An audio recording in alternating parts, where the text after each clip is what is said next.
சென்னை மற்றும் புறநகர் பகுதிகளில் மேற்கொள்ளப்பட்டு வரும் 15,455 அடுக்குமாடி குடியிருப்புகளுக்கான கட்டுமானப் பணிகளை உரிய காலத்தில் முடிக்க வேண்டுமென அலுவலர்களுக்கு துணை முதலமைச்சர் உதயநிதி ஸ்டாலின் அறிவுறுத்தியுள்ளார். நகர்ப்புற வாழ்விட மேம்பாட்டு வாரிய திட்டப்பகுதிகளில் மேற்கொள்ளப்பட்டு வரும் கட்டுமானப் பணிகள் குறித்து உதயநிதி ஸ்டாலின் தலைமையில் ஆய்வுக் கூட்டம் நடைபெற்றது. அப்போது மின் இணைப்பு, குடிநீர் இணைப்பு உள்ளிட்ட பணிகளை ஒருங்கிணைத்து உரிய நேரத்தில் திட்டப்பணிகளை முடிக்க வேண்டுமென உதயநிதி ஸ்டாலின் அறிவுறுத்தினார். ராமநாதபுரம் அருகே சிதிலமடைந்த அரசு பள்ளியை சீரமைத்து தரக்கோரி மாணவர்கள் பேரணியாக சென்று மாவட்ட ஆட்சியரிடம் புகார் அளித்தனர். பனையடியேந்தல் ஊராட்சியில் உள்ள அரசு உயர்நிலைப் பள்ளி கடந்த 2021ஆம் ஆண்டு 1,62 லட்சம் ரூபாய் மதிப்பில் புதிதாக பள்ளி கட்டடம் கட்டப்பட்டது. இந்த நிலையில் அவ்வப்போது வகுப்பறையின் மேற்கூரை பெயர்ந்து விழுவதாக மாணவர்கள் பெற்றோர்கள் குற்றம் சாட்டுகின்றனர். சங்கடகர சதுர்த்தியையொட்டி வேலூர் ஜலகண்டேஸ்வரர் ஆலயத்தில் உள்ள விநாயகருக்கு சிறப்பு பூஜை நடைபெற்றது. வெள்ளிக் கவசத்துடன் காட்சியளித்த விநாயகப் பெருமானை பக்தர்கள் மனமுருகி வேண்டினர். சிறப்பு பூஜையை தொடர்ந்து நடைபெற்ற விநாயகர் உற்சவ உலா நிகழ்ச்சியில் திரளானவர்கள் கலந்து கொண்டனர்.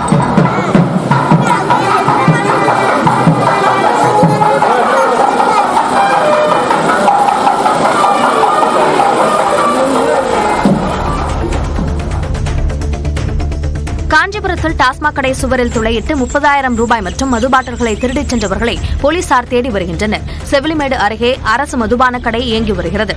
வழக்கம் போல கடையை அடைத்துவிட்டு மறுநாள் கடையை திறந்தபோது கல்லாவில் இருந்த 30,000 ரூபாய் பணம் மற்றும் 30,000 ரூபாய் மதிப்பிலான மது பாட்டில்கள் கொள்ளை போனது தெரியவந்தது.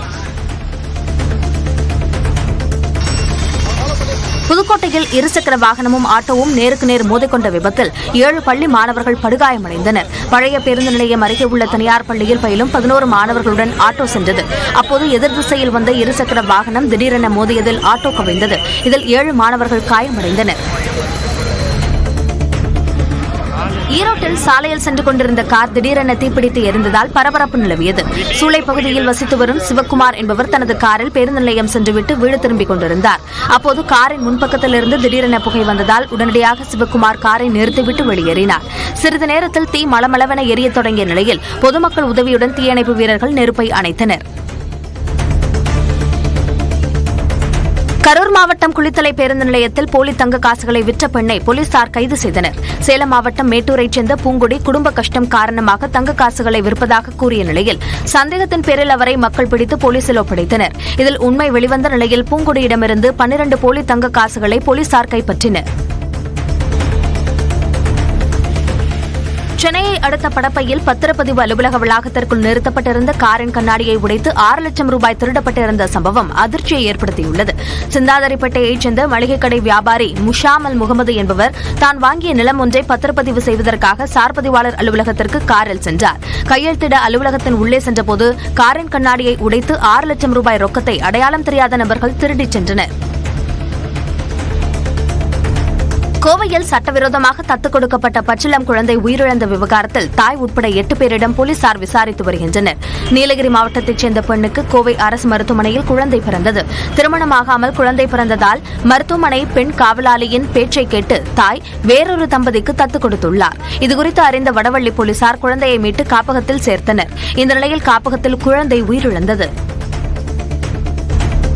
சென்னையை அடுத்த ஒட்டியம்பாக்கத்தில் மின்சாரம் தாக்கி மேற்கு வங்கத்தைச் சேர்ந்த கட்டுமான தொழிலாளி பரிதாபமாக உயிரிழந்தார். 40 வயதான ரபுல் மதிய உணவு சாப்பிட தான் தங்கியிருக்கும் வீட்டிற்கு சென்றபோது அருகே இருந்த இரும்பு கம்பியை பிடித்தார். அப்போது மின்சாரம் தாக்கி சுருண்டு விழுந்த அவரை தனியார் மருத்துவமனை செவிலியர் உட்பட பலரும் காப்பாற்ற தீவிர முயற்சி மேற்கொண்டனர். பின்னர் 108 ஆம்புலன்ஸை வரவழைத்து குரோம்பேட்டை அரசு மருத்துவமனைக்கு அனுப்பிய நிலையில் ரபுல் ஏற்கனவே இறந்துவிட்டதாக மருத்துவர்கள் கூறியுள்ளனர்.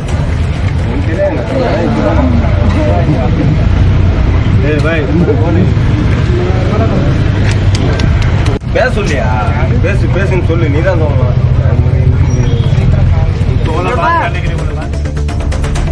அமைச்சர் பொன்முடி மீது சேற்றை வீசியதாக கைது செய்யப்பட்டவரின் ஜாமீன் மனு மீதான தீர்ப்பை சென்னை உயர்நீதிமன்றம் தேதி குறிப்பிடாமல் ஒத்திவைத்தது. விழுப்புரம் மாவட்டம் இருவேல்பட்டு பகுதியில் பெஞ்சல் புயல் பாதிப்பு குறித்து ஆய்வு செய்ய அமைச்சர் பொன்முடி சென்றபோது அவர் மீதும் அதிகாரிகள் மீதும் சேற்றை வீசியதாக அந்த பகுதியைச் சேர்ந்த ராமகிருஷ்ணன் கைது செய்யப்பட்டார். ஜாமீன் கோரி அவர் தாக்கல் செய்த மனு விசாரணைக்கு வந்தபோது புயல் நிவாரண நிதியை வழங்காததால் தான் விரக்தியில் அவ்வாறு செய்ததாக மனுதாரர் தரப்பில் தெரிவிக்கப்பட்டது.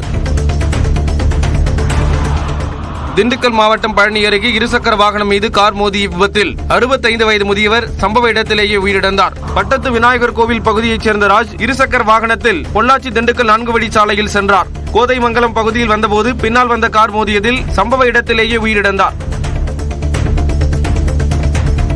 பெரம்பலூர் மாவட்டத்தில் மாற்றுத்திறனாளிகள் நலத்திட்ட உதவிகள் தொடர்பான விழிப்புணர்வு கலை நிகழ்ச்சி நடைபெற்றது. மாற்றுத்திறனாளிகளுக்காக தமிழ்நாடு அரசு சார்பில் பல்வேறு திட்டங்கள் செயல்படுத்தப்பட்டுள்ளன. இதுகுறித்து பொதுமக்களும் மாற்றுத்திறனாளிகளுக்கும் விழிப்புணர்வை ஏற்படுத்தும் வகையில் பெரம்பலூர் மாவட்டத்தில் உள்ள 4 வட்டங்களில் கலை நிகழ்ச்சிகள் நடத்தப்பட்டன. பறையாட்டம், ஒயிலாட்டம் உள்ளிட்டவை மூலம் விழிப்புணர்வு அளிக்கப்பட்டது. மேலும் துண்டு பிரசுரங்களும் வழங்கப்பட்டன. பிரச்சார வாகனத்தை மாவட்ட ஆட்சியர் கிரேஸ் பச்சாவ் கொடியசைத்து தொடங்கி வைத்தார். கன்னியாகுமரி அருகே மதுபோதையில் ஏற்பட்ட தகராறில் வாலிபரை எரித்துக் கொன்ற 3 பேரை போலீசார் கைது செய்தனர். கன்னியாகுமரி லீபுரம் பாட்டுக்குளம் பகுதியில் பாதி எரிந்த நிலையில் கிடந்த சடலத்தை மீட்ட போலீசார் பிரேத பரிசோதனைக்காக ஆசாரிப்பள்ளம் மருத்துவமனைக்கு அனுப்பி வைத்தனர்.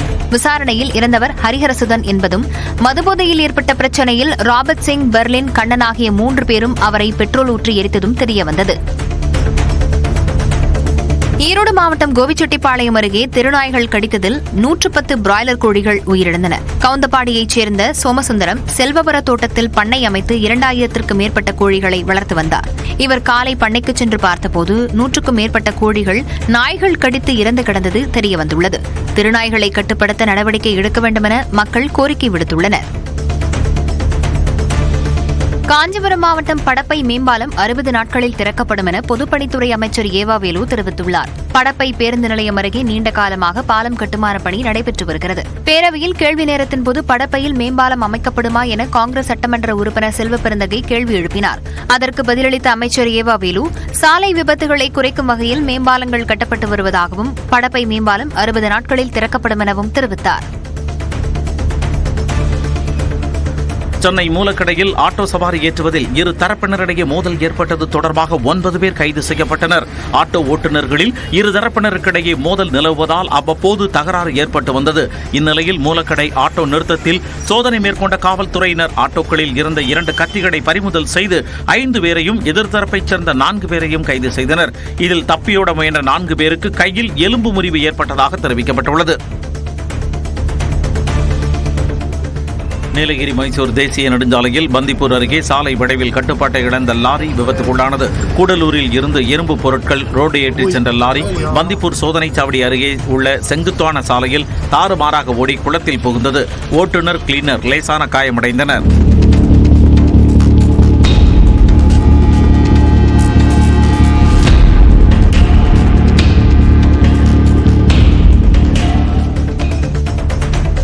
தஞ்சாவூர் மாவட்டம் கொள்ளிடம் ஆற்றில் மணல் எடுப்பதை கண்டித்து கிராம மக்களை திரட்டி அதிமுகவினர் போராட்டத்தில் ஈடுபட்டனர். பாபநாசம் வட்டம் எடக்குடியில் 15 ஏக்கர் பரப்பளவில் அமைந்துள்ள மணல் திட்டிலிருந்து மணல் திருடப்படுவதாக குற்றம் சாட்டப்படுகிறது. மணல் திருட்டை தடுக்க கோரி பொதுமக்கள் கூடியதால் காவல்துறையினர் முன்னிலையில் பாபநாசம் வட்டாட்சியர் பேச்சுவார்த்தையில் ஈடுபட்டார். கடலூர் மாவட்டம் பண்ருட்டி லிங்க் ரோடு பகுதியில் உள்ள டாஸ்மாக் கடையில் மதுபானம் வாங்குவோர் அருகேயே அமர்ந்து மது குடித்து தொந்தரவு செய்வதாக பொதுமக்கள் குற்றம் சாட்டியுள்ளனர். டாஸ்மாக் கடையை இடமாற்றக் கோரி மாவட்ட ஆட்சியர் அலுவலகத்தில் பொதுமக்கள் சார்பில் மனு அளிக்கப்பட்டது.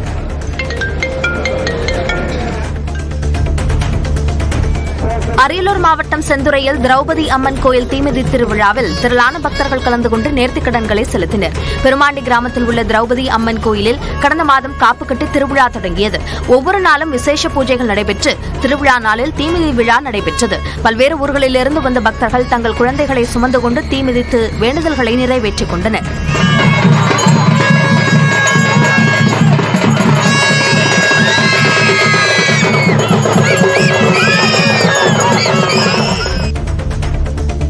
விழுப்புரம் நகர்ப்பகுதியில் தொடர் வாகன திருட்டில் ஈடுபட்டவரை கைது செய்த போலீசார் அவரிடமிருந்து 14 இருசக்கர வாகனங்களை பறிமுதல் செய்தனர்.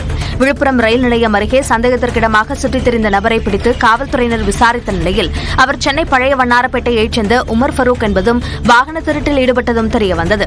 அவரிடமிருந்து 14 இருசக்கர வாகனங்களை போலீசார் மீட்டனர்.